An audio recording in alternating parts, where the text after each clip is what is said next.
Gary's a fighter. We have Tommy. Tommy's a commissioner here in Newark. I know them fellas just come on here and say, them fellas is idiots. Them fellas is idiots. Well intelligent idiots, eh? But anyhow, that's my soapbox today. That's my soapbox. Let me read somebody comments. Hold on. Listen, yeah. Adrian wanted to say something about 𝗪𝗪𝗏. What is it he wanted to say? Yeah, Adrian, don't come and say nothing bad about my place, you know. I'm gonna tell you one time. Go ahead. Yeah, you wanted to say something about 𝗪𝗪𝗏, a joke. You have your mic muted. Nah, the other day I got an iPhone for a while until something went wrong with it again. But I had an iPhone right now. I custom using Google Maps with my iPhone, and I never use it I custom using Google Maps on Android, but I never used maps on iPhone before. So a young lady was giving me a little bit of energy.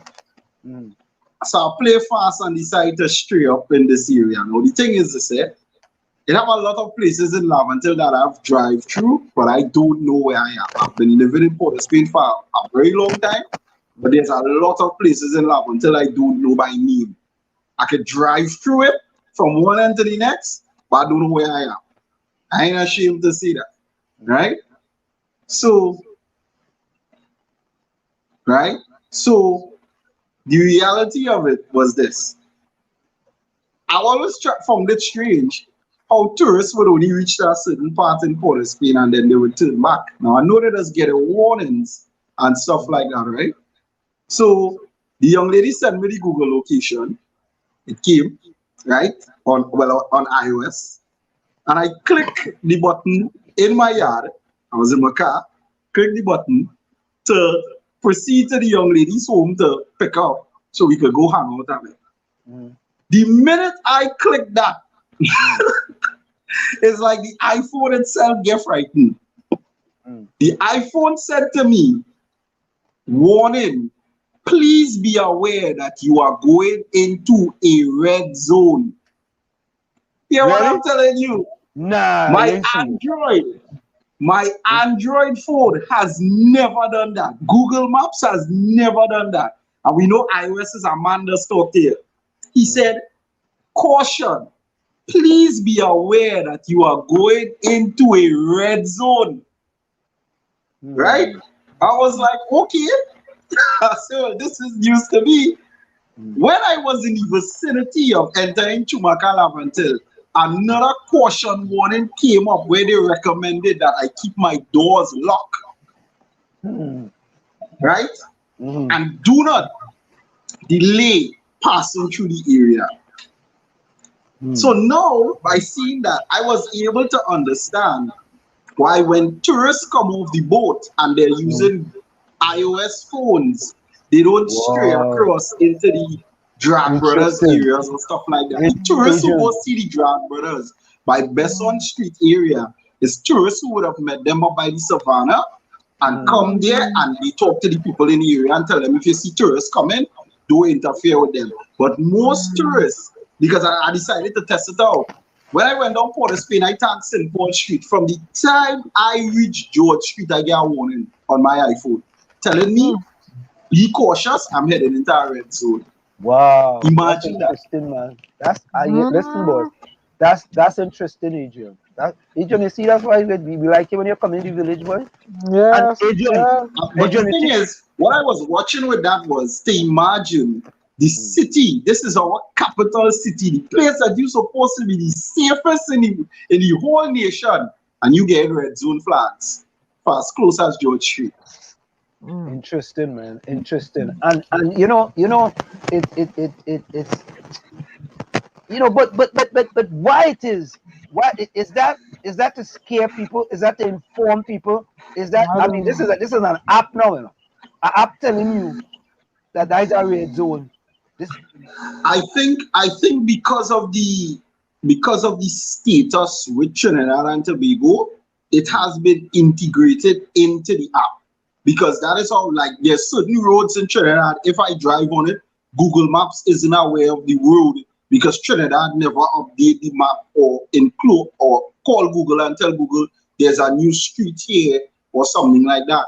So what I think has happened was because the government didn't, the government probably knows about it. For all you know, they implemented it, right? To just let tourists know that, listen, is a risk factor. It's like I don't think the government will implement that, man. I don't think the government will implement that. You don't think so? Well, if that is the case, then the embassy itself would have that warning because there's a simple thing like a lot of people don't know that the FBI headquarters in Trinidad and Tobago is right by the Dry River, and real people in Trinidad and Tobago don't know that.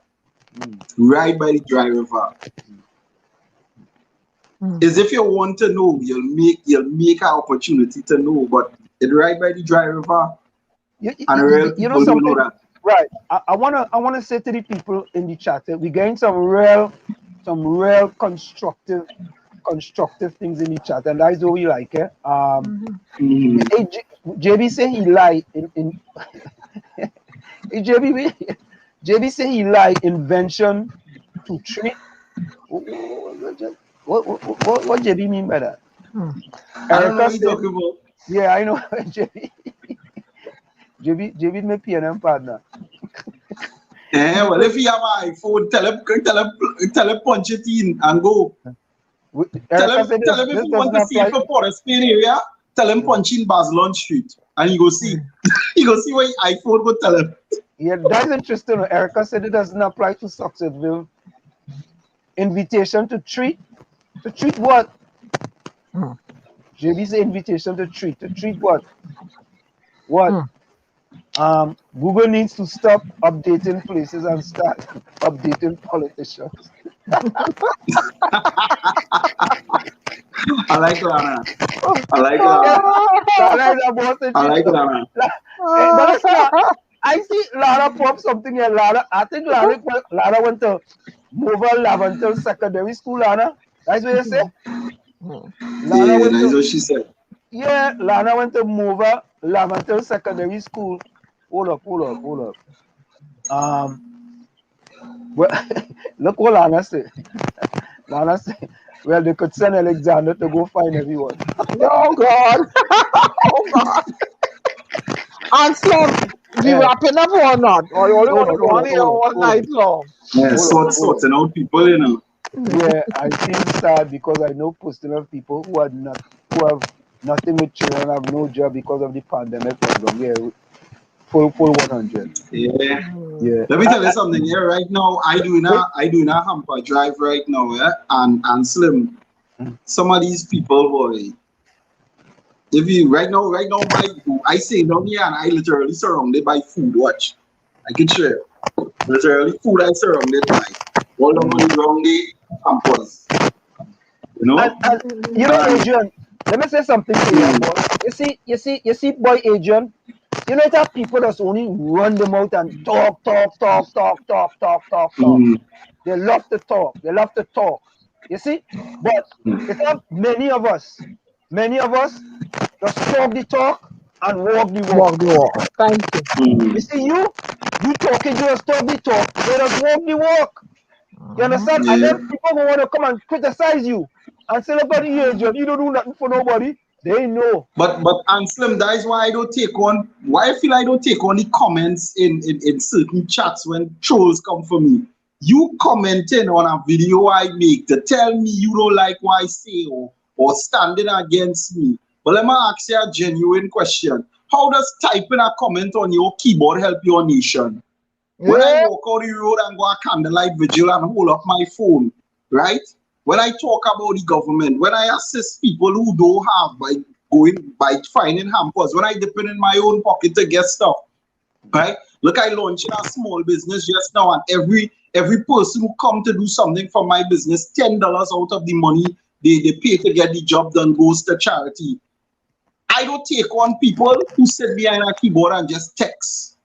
I don't, because that will bring about real change, right? And you can't tell me nothing because you don't even have the balls to do what I do. You don't have the testicular fortitude to put your face on a camera and talk to the whole of Trinidad and Tobago, including the world, and be criticized by what people have to say. It takes a certain level of passion and a certain level of integrity and a certain level of patriotism to do that. You understand? And like I say, I'm not in this for the approval of people.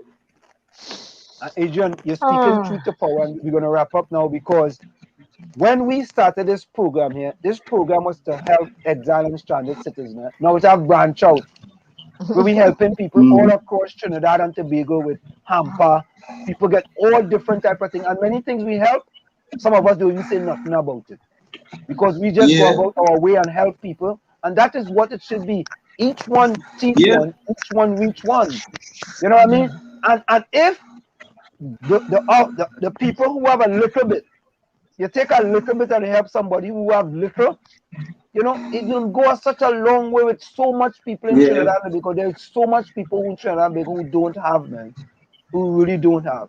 And what we should be doing, instead of fighting each other from politics of PNM and UNC and ILP and COP and this party and that party, we should be fighting, right, to help those who are less fortunate. And you are right, Nessie, destructive critics are cowards. Yeah, they are, because there's we have some people that's come in here and call me all kind of names, boy, idiot. Yeah, you might say we is idiots, boy. You understand? And listen, the sad thing, the fellow was a PNM boy. A PNM fella calling your own PNM comrade an idiot. Eh? A man who's a professor at the university, a little black boy from Tumaka Club, and tell boy, before you say boy, and say we are proud of you. You come from Tumaka. Look where you end up. We proud of you, boy. We're happy for you. What? We want to cherish you, but we want to hold you up and lift you up. You man come in with the PNM myopic mentality, but calling people idiots. You'll never get out because you drinking orange juice and them drinking Balize juice. You'll never get it. Oh God. That's all right. My bad broad boy. I'd rather drop in Tumaka Club and say I love Tumaka too bad. But Adrian boy, I want to say, boy, thank you so much for always coming us and keeping it real, man. And you know, when you're coming in the village, man, is stored food. You understand? And that's what's important, man. You give the people stored food, things for them to think about. And I say to the people, man, I continue to say to them, all you think critical. Don't just take whatever they tell all you. Don't just take that. If they tell you the donkey green, go to Google and see the donkey really green. Right? Just go to Google, find out. If they tell you 50,000 people travel to Tobago, right? At least try to find out if it's 50 or if it's maybe 25,000 each way, right? Or if it was from the 4 to the 12. You know what I mean? You know, just find out. And when you do that, and if your party is not speaking truth to power, it's better to stay silent than to come out and support them if they're not speaking truth to power. Right? So what we going to do? We'll Adrian let Adrian close, yeah. Yeah, Adrian go close. Diana, you go. There you go. All right. Just want to say again, it's nice being here, and I like to share things with people.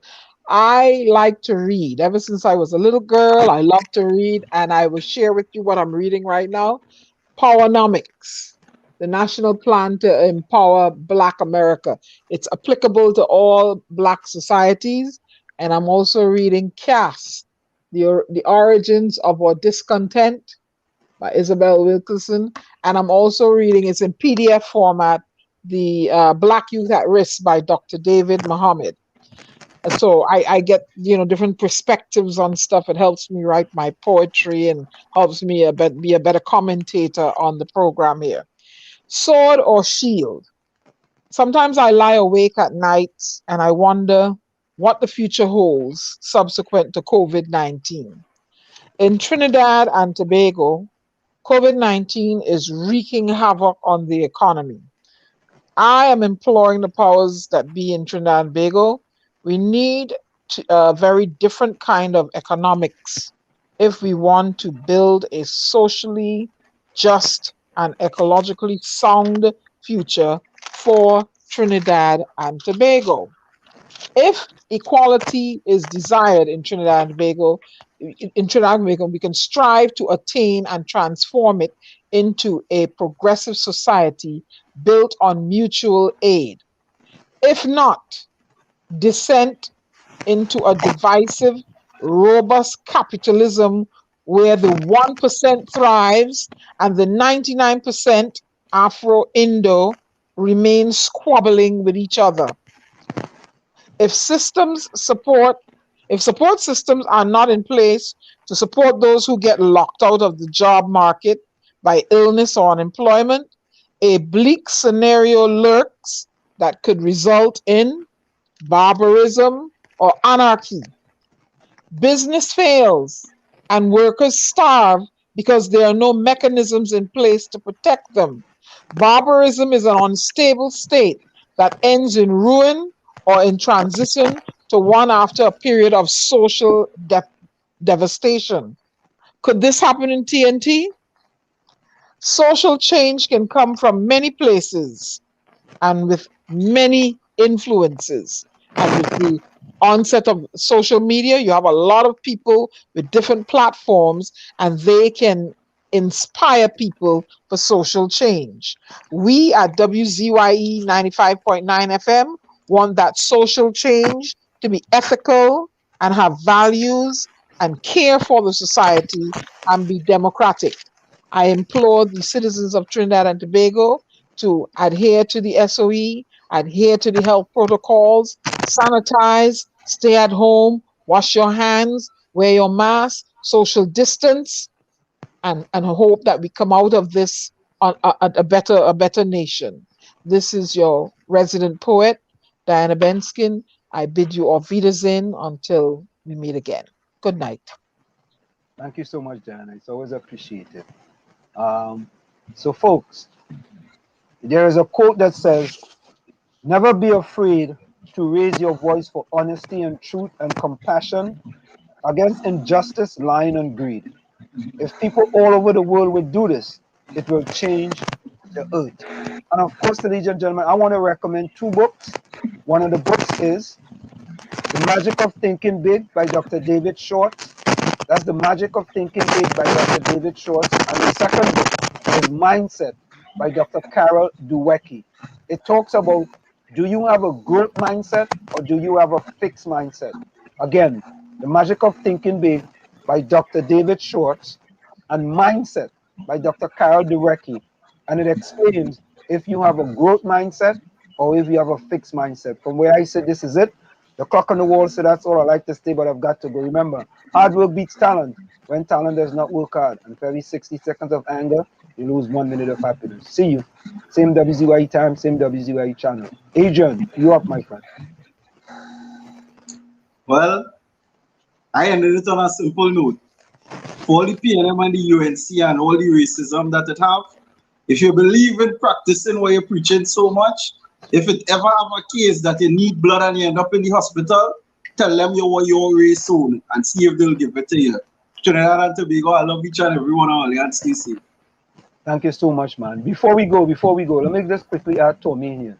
Tommy, I know you was waiting in there. You want to say anything? We closing. We already had the closing. You want to say anything? Well, the closing was fine. I'm sorry that I wasn't able to make it earlier because I had another meeting that took up all of my evening.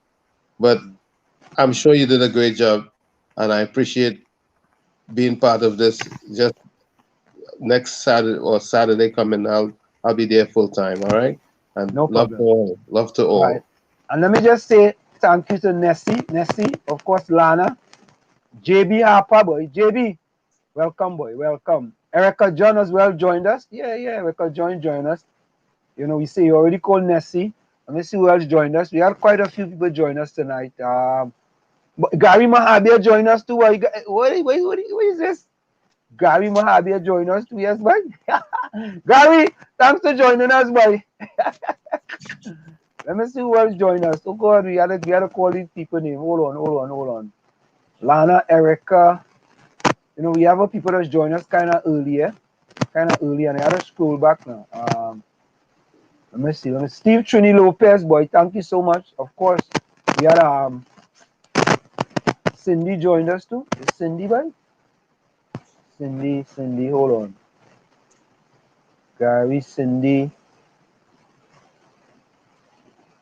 of course, Adrian, thank you for joining us, man. Adrian does always bring truth to power, man, all the time. Yeah, Malcolm, thank you for joining us as well. Takesha also joined us earlier on. Yeah. We have people joining us, and we are happy that you all joined us. You know, look. That even I feel Anna is a bacchanalist. You know, the last question is, Diana, you're going to Tobago Carnival in October. Nah. Diana, she where you going COVID way, boy? Oh God, she where you going COVID way? I will be in London in October receiving an award. You gonna be in London? Yeah, I have to go receive an award. All right. Yeah, I mean, yeah. You know, so the last time Gary wanted us to play this tune, so Gary, we go give this tune to you to play. So folks, again, thank you so much for joining us. We see you guys Saturday, same time. And folks, what we would like you guys to do is to go to the YouTube channel, WZY TV, and subscribe to our YouTube channel, and go to our Facebook page, WZY Radio, and follow and like the page as well. We thank you guys so very kindly. So we're going to leave with a tune for Gary called, Gary like this tune. The name of this tune is called Thunder by Duke. So we're going to leave with this one. Since Gary busy doing other things, you know, so he couldn't join us tonight. So let me leave with this one.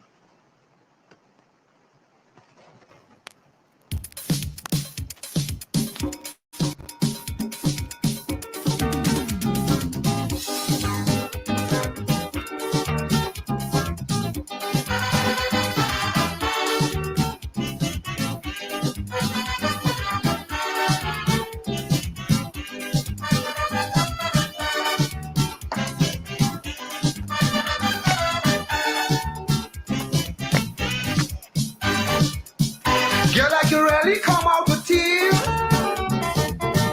I see you doing whatever you please.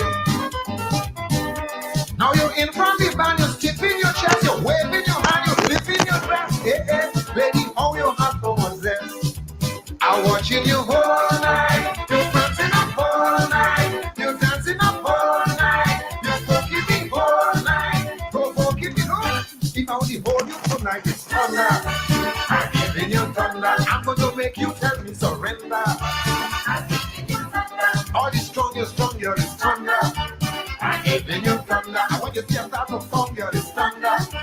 I'm giving you all night. You're dancing up all night. You're dancing up all night.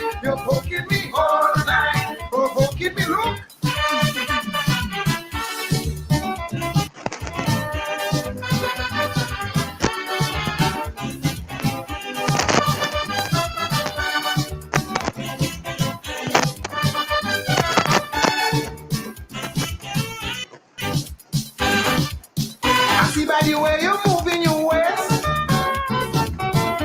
like it's my head, you're off the chest.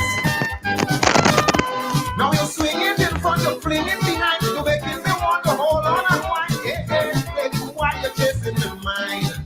I'm watching you all night. You're dancing up all night. You're dancing up all night. You're poking me all night. Provoking me. If I only hold you tonight, it's thunder. I'm giving you thunder. I'm